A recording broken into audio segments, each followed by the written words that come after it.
ఉంటాము, మీకు ఎటువంటి అన్యాయం జరగకుండా చూస్తామని చెప్పారు. అదే మాట ప్రతిపక్షం చెప్తుంది. అంటే ఇక్కడ ప్రతిపక్షము పాలకపక్షము ఒకే అంశం మీద ఇద్దరు సపోర్ట్ ఉన్నప్పుడు ఎందుకు చేస్తలేరు అని చెప్పి రేవంత్ రెడ్డిని నేను సూటిగా ప్రశ్నిస్తున్నా. ఒకటే విషయం చెప్పదలుచుకునే ప్రభుత్వానికి, రాబోయే రోజుల్లో మిమ్మల్ని బొందబెట్టడానికి నిరుద్యోగులు ఖచ్చితంగా ముందుకుంటారు. గత ప్రభుత్వంలో ఏదైతే వాళ్ళు కొంచెం మాకు అన్యాయం చేశారని చెప్పి మేము తిరిగిన మాట వాస్తవము.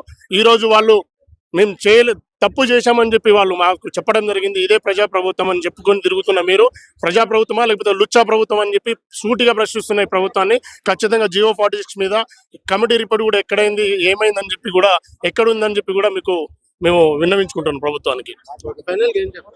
ఫైనల్ గా ఒకటే, నా నిరుద్యోగుల కోసమే ఏర్పడ్డ ప్రభుత్వం అని చెప్పి మొదటి నుంచి వాళ్ళు చెప్తున్న మాటే. అదేవిధంగా 60,000 జాబులు ఇచ్చామని చెప్తా ఉన్నారు.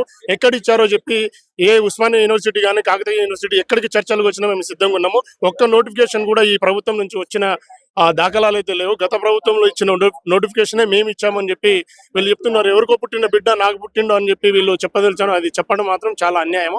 ఇప్పుడు కొత్తగా ఏదైనా నోటిఫికేషన్ ఇస్తే అది తీసుకొని రండి, మేము దాని మీద డిబేట్ చేయడానికి రెడీగా ఉన్నాం నిరుద్యోగులు.